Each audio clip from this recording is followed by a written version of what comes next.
आज बाबा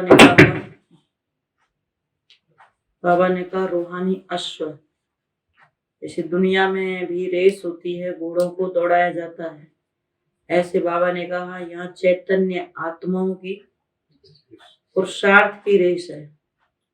कौन कितना पुरुषार्थ करके दौड़ी लगाता है, सत्युग की मंजिल प्राप्त करता है। तो बाबा ने कहा ये अश्व की दौड़, माना इसमें सभी रेस में है, कौन कितना पुरुषार्थ करेगा, कितना पद प्राप्त करेगा। और जहां बाबा ने कहा अंत समय हो जाता है, वहां रेस पूरी हो जाती है। तो बाबा ने कहा जो सत्व प्रधान पुरुषार्थी आत्मा है वो क्या करेगी, वो हमेशा ही अपनी रेस को तीव्र करेगी। और जो बाबा ने कहा सत्व प्रधान नहीं होगा, वो चलते चलते बीच में उल्टे भी हो जाएंगे। सत्व प्रधान पुरुषार्थी आत्मा, बाबा ने कहा पुरुषार्थ करेगा लेकिन उसको शुद्ध अहंकार होगा, और सत्व प्रधान जो नहीं होगा उसको अशुद्ध अहंकार। अशुद्ध अहंकार माना पद, पोजीशन, नाम, मान, शान के अहंकार में। तो बाबा ने कहा तीव्र पुरुषार्थी बनना है तो क्या करना है, अपने पर ध्यान देना है, अपने पुरुषार्थ पर ध्यान देना है, तो आगे जा सकते हैं। अगर हम पीछे होते हैं तो दूसरों के कारण ही होते हैं, कि जब दूसरों को देखने लग जाते हैं, सुनने लग जाते हैं, तो हमारा पुरुषार्थ ढीला हो जाता है। दुनिया में भी कहते हैं अपनी घोट तो नशा चढ़े, वरना आप अपना पुरुषार्थ करें। जैसे बार बार कहा जाता है स्वमान का अभ्यास करें। जो स्वमान में रहते हैं वही सबको सम्मान दे सकते हैं। तो आज के महावाक्य हैं, बाबा ने कहा मीठे बच्चे तुम रूहानी अश्व हो, तुम्हें विजयी रतन बनने की रेस करनी है।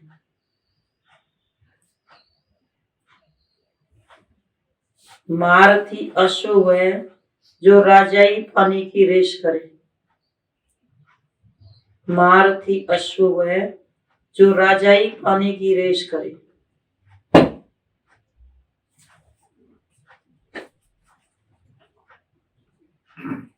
प्रश्न, तुम बच्चों में सतो प्रधान पुरुषार्थी कौन है और तमो प्रधान पुरुषार्थी कौन है?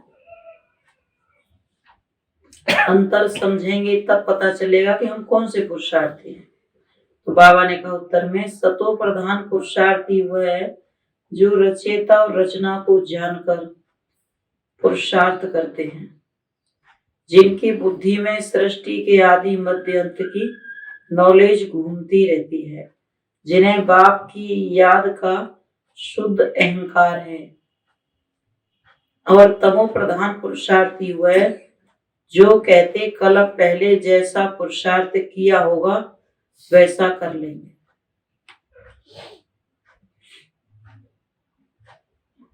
जो मिलना होगा वह मिल जाएगा, ना कोई लक्ष्य नहीं है।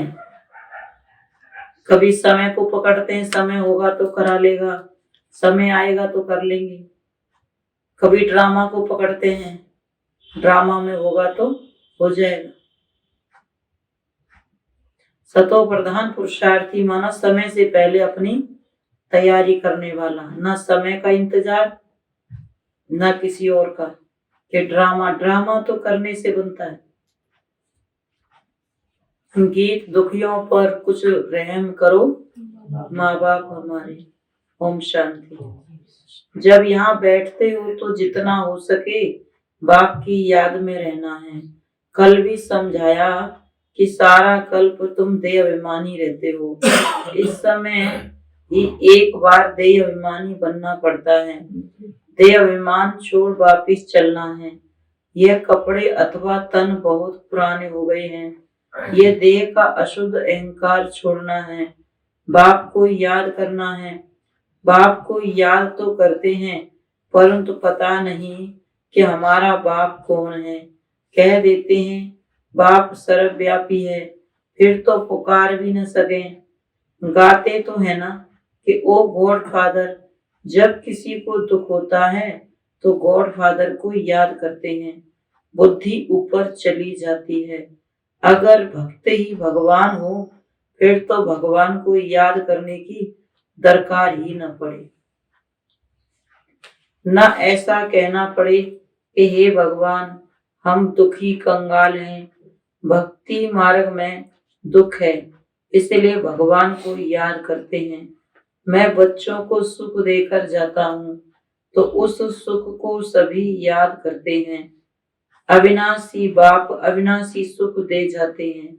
अब तुम बच्चों का तीसरा नेत्र ज्ञान का खुला है, जिससे बाप रचयिता और उसकी रचना के आदि मध्य अंत को अच्छी रीति जान चुके हो।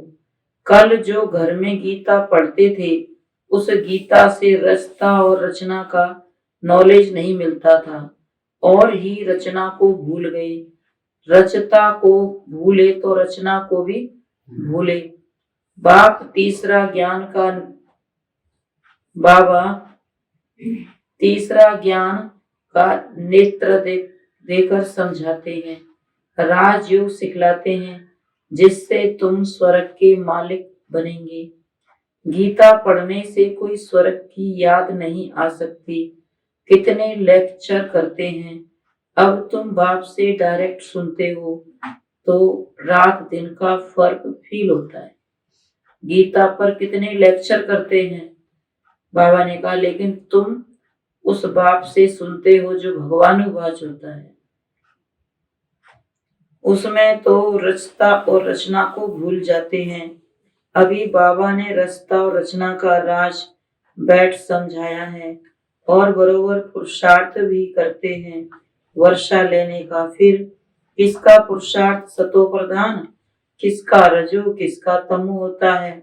उत्तम मध्यम कनिष्ठ पुरुषार्थी हैं। बच्चे जानते हैं कि हमारे पुरुषार्थ से इतनी ऊंच प्रारब्ध बनेगी तो क्यों नहीं ऐसा पुरुषार्थ करना चाहिए। खुद भी समझते हैं कि अभी हम अच्छा पुरुषार्थ करेंगे तो कल्प कल्प ऐसा ही पुरुषार्थ हमारा होगा। अगर नहीं करते तो समझ में आता है कि कल्प पहले भी उसने पुरुषार्थ नहीं किया है तो पद भ्रष्ट हो जाएगा। अश्व दौड़ते हैं ना, अश्व दौड़ाते हैं ना, रेस में घोड़े दौड़ होती है। कहते हैं फलाने ने बिन किया, यहाँ भी नंबरवार हैं। कोई तो ऐसे हैं जो कहते हैं हम जास्ती कुछ समझना नहीं चाहते, ना समझ सकते और ना किसी को समझाएंगे। बाबा कहते हैं जितना समझेंगे समझाएंगे उतना ही बुद्धि का तीसरा नेत्र, बाबा ने कहा, खुलता जाएगा, दिव्य बुद्धि बनती जाएगी। अगर समझेंगे समझाएंगे नहीं तो दिव्य बुद्धि नहीं बनेगी। यहाँ भी नंबरवार हैं। कोई ऐसे हैं जो कहते हैं हम जास्ती कुछ समझना नहीं चाहते।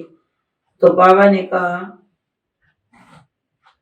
न समझ सकते न किसी को समझाएंगे, उन्हों के लिए फिर सहज युक्ति है तो सिर्फ बाप को याद करना।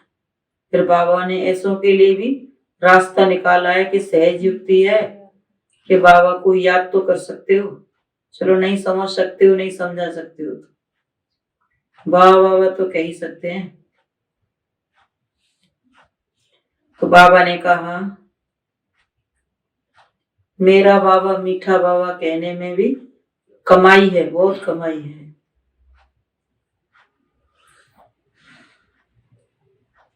याद करना सीखेंगे कि वह भी नहीं। बाबा कहते हैं चलो याद करना तो समझ सकते हैं, या बिल्कुल ऐसे हैं कि वो भी नहीं समझ सकते कैसे याद करना है।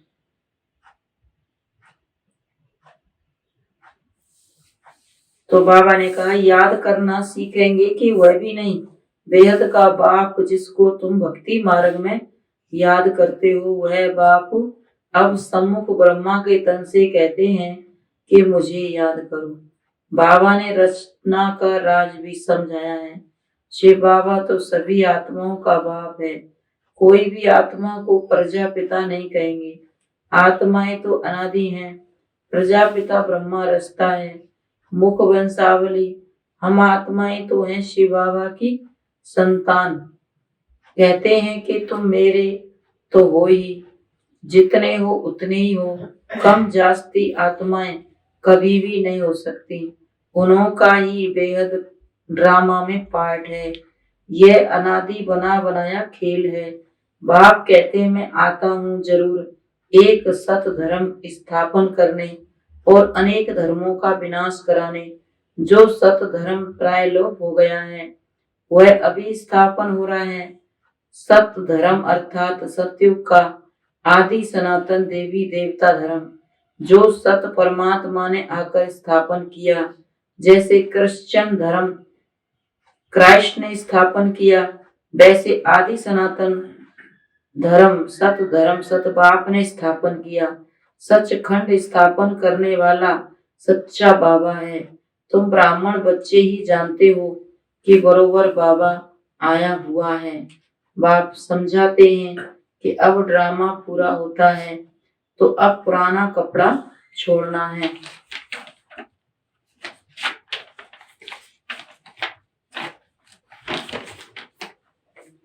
नाटक में भी एक्टर्स का पार्ट मुकर्रर हो जाता है। अपने टाइम पर कपड़े बदल कर चले जाते हैं ना। बाप कहते हैं कि अब तुम्हारी आत्मा अपवित्र हो गई है। आत्मा संपूर्ण पवित्र हो जाए तो फिर उनको शरीर भी पवित्र चाहिए। इस शरीर में रहते आत्मा को पवित्र बनाना है, नहीं तो आत्मा को हम पवित्र कहाँ बनाएंगे। पवित्र यहाँ ही करना है। अब 5 तत्व भी तमो प्रधान है।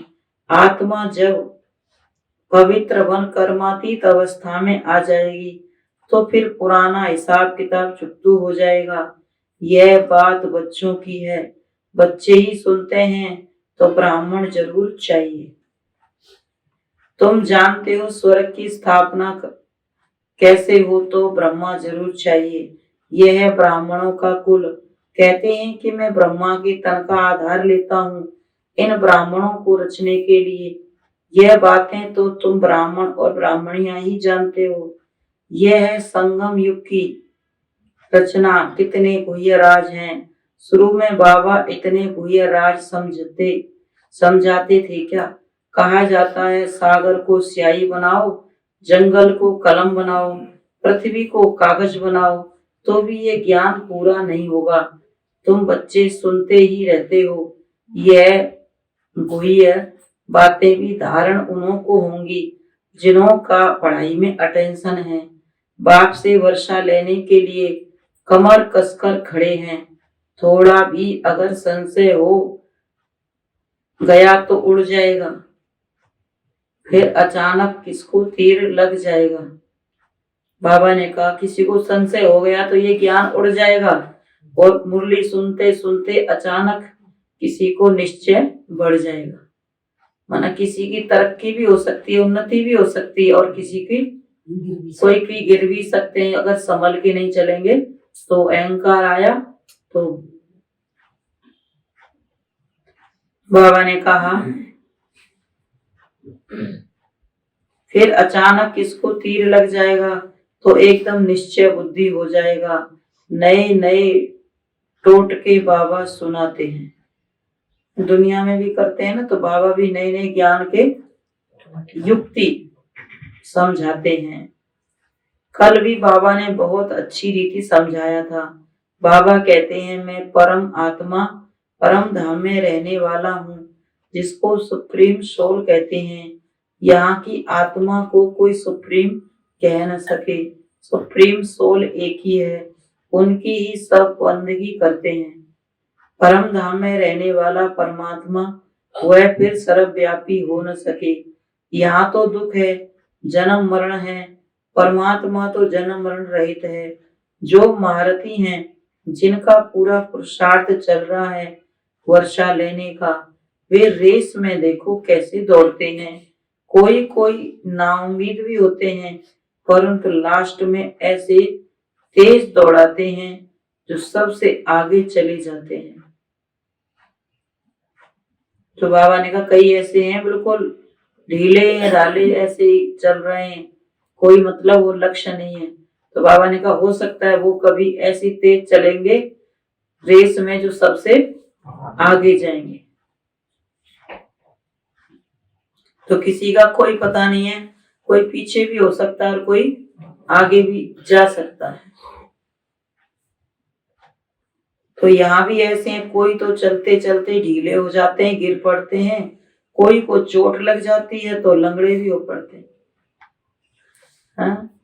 कहीं ना कहीं बाबा ने कहा फिर क्या होगा, चलते तो हैं लेकिन कभी मुरली सुन ली तो ठीक है, कभी योग लगा लिया तो ठीक है, कभी नहीं आए, कोई कारण बता दिया, कोई बहाना बता दिया, तो जरूर गिरावट में आए, कहीं ना कहीं गिरे हैं, लेकिन वो चोट लगी है तो सीधा तो कह नहीं सकते कि ये हुआ, तो फिर चलते रहेंगे लंगड़ाते हुए,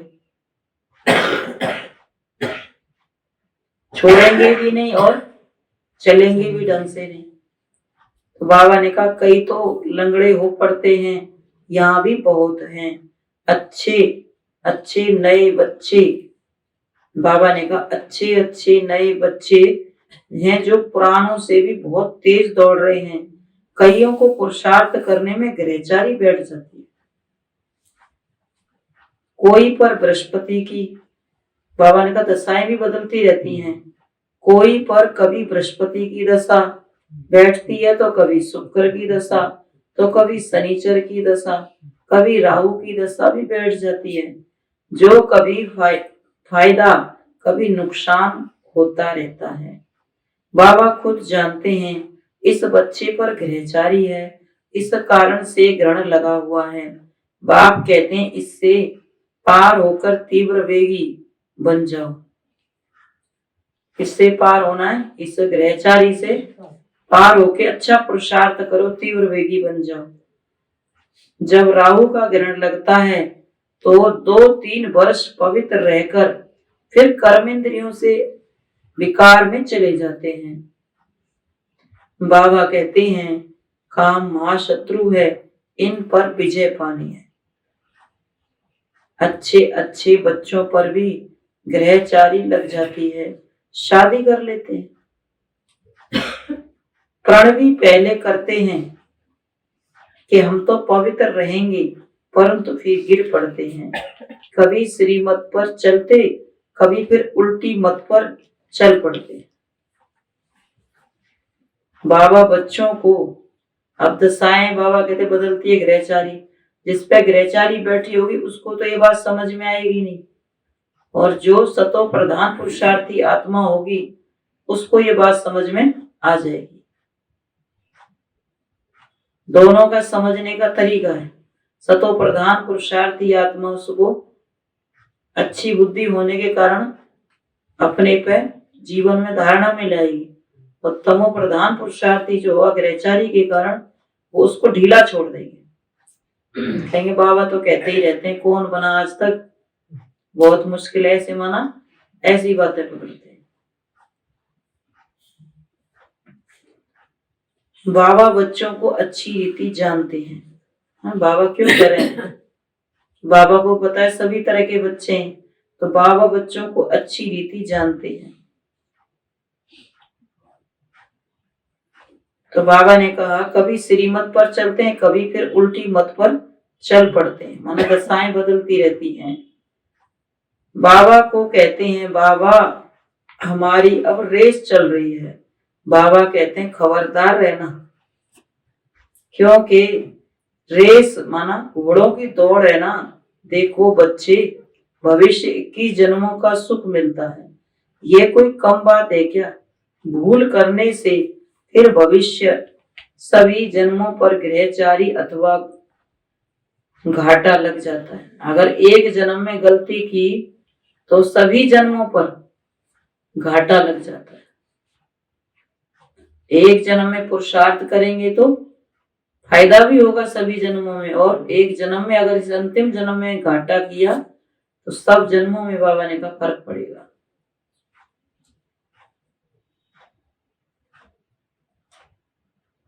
तो बाबा पहले से ही बता देते हैं। तो बाबा ने कहा भूल करने से भविष्य सभी जन्मों पर ग्रहचारी अथवा गोभी माना घाटा लग जाता है। इसलिए बाबा कहते हैं कि श्रीमत पर पूरा पुरुषार्थ करो। बाबा तो पहले से ही बता देते हैं। जितना रुस्तम माना पहलवान बनेंगे, ज्ञान योग में तीखे होंगे, उतना माया के तूफान भी जोर से आएंगे। ऐसे नहीं कि माया आगे चल के नहीं आएगी, आगे बढ़ेंगे तो जितना आगे बढ़ेंगे माया भी उतना, बाबा ने कहा, बड़े तूफान के रूप में भी आएगी। जितना पहलवान बनेंगे तो माया भी बड़े रूप से आएगी। खबरदार रहना है, बाबा ने कहा।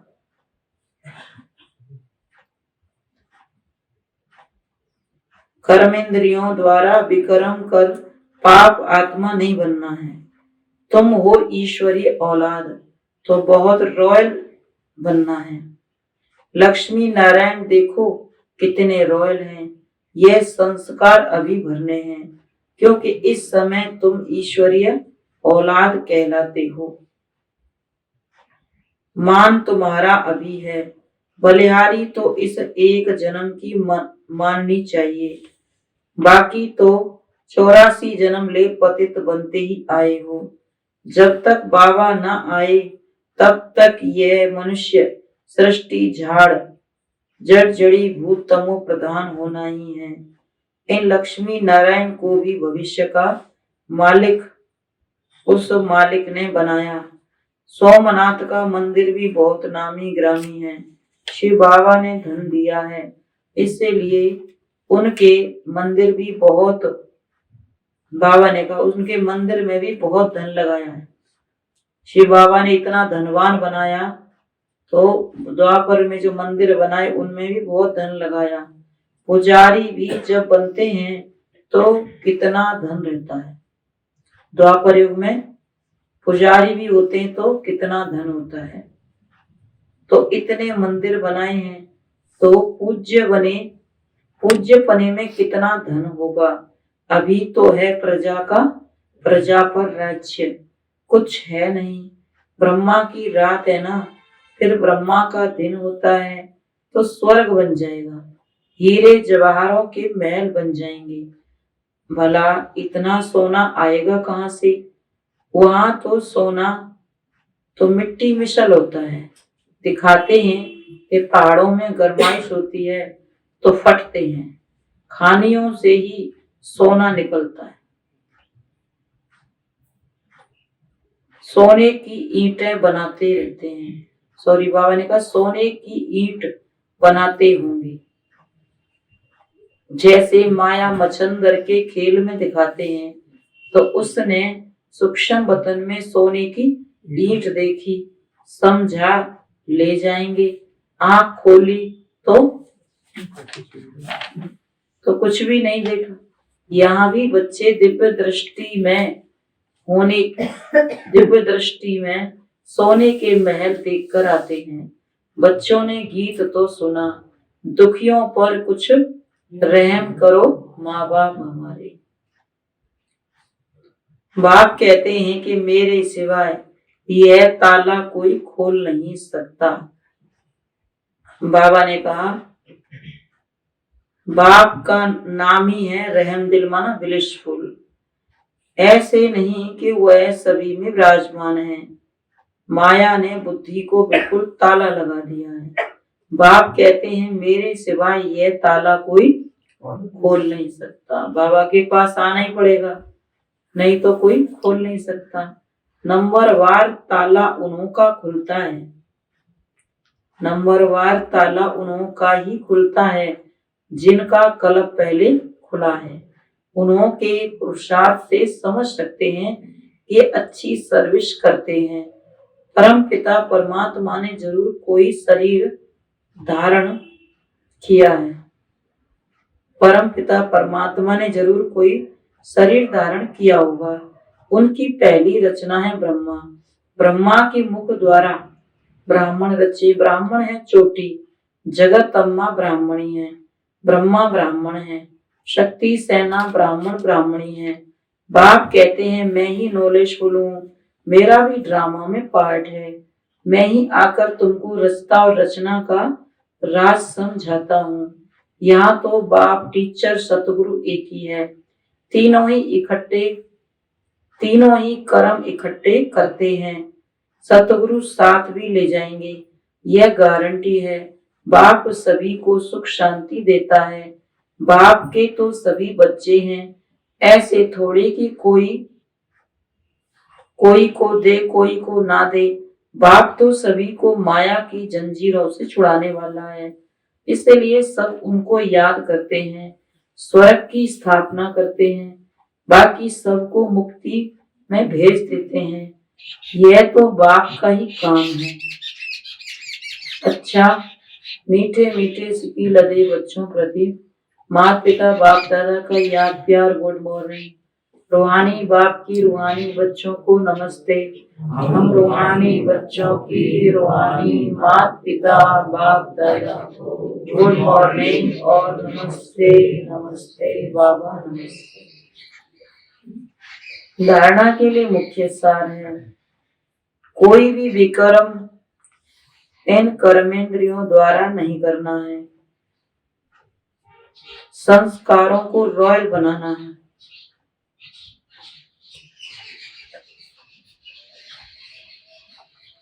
माया के तूफानों से डरना नहीं है। ज्ञान योग में तीखा बनना है।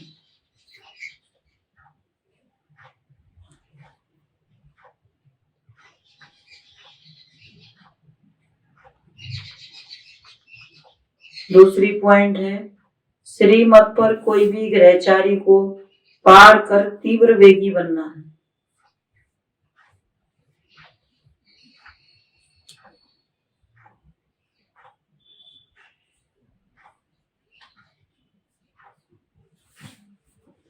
उल्टी मत पर नहीं चलना है, खबरदार रहे, याद की रेश करनी है।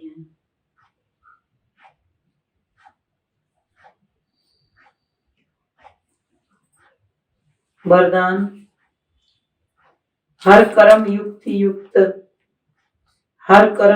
युक्ति युक्त करने वाले कर्म योगी सो निरंतर योगी भव।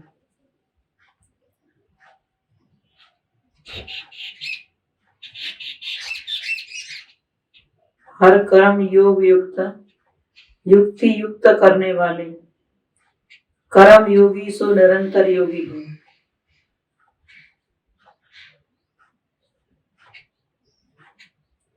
कर्म योगी आत्मा का हर कर्म योग युक्ति युक्त होगा। अगर साधारण या व्यर्थ कर्म हो जाता है तो भी निरंतर योगी नहीं कहेंगे। निरंतर योग अर्थात याद का आधार है प्यार। जो प्यारा लगता है वह स्वतः याद रहता है। जो प्यारी चीज होती है वह स्वतः याद रहती है। प्यार वाली चीज अपनी ओर आकर्षित करती है। तो हर सेकंड, हर संकल्प, हर बोल सदा श्रेष्ठ हो और एक बाप से दिल का प्यार हो, तब कहेंगे कर्म योगी सो निरंतर योगी। स्लोगन, मेहनत से छूटना है तो मोहब्बत के झूले में झूलते रहो। मेहनत से छूटना है तो मोहब्बत के झूले में झूलते रहो। बाबा के याद में, प्यार में खो जाए, समा जाए तो मेहनत छूट जाएगी। तो बाबा ने कहा सतो प्रधान पुरुषार्थी बनना है और क्या करना है, आगे बढ़ना है। ढीला ढाला होके चलेंगे तो तमो प्रधान बन जाएंगे, क्योंकि ये समय जो चल रहा है ये तमो प्रधानता का समय और अति तमो प्रधानता में जा रहा है।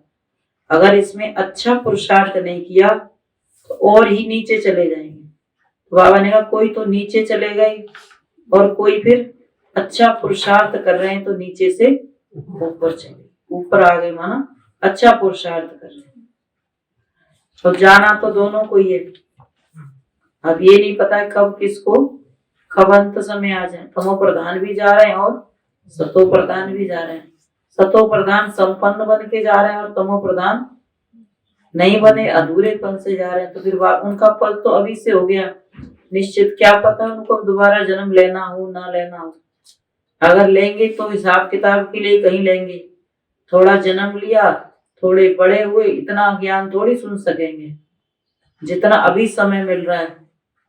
दूसरा जन्म लेंगे तो भी कोई जरूरी नहीं है कि ज्ञान ही मिले, या और कितना समय कहाँ लगे कहाँ मिले, कोई वो नहीं। तो ये जन्म अपने हाथ में है। ओम शांति।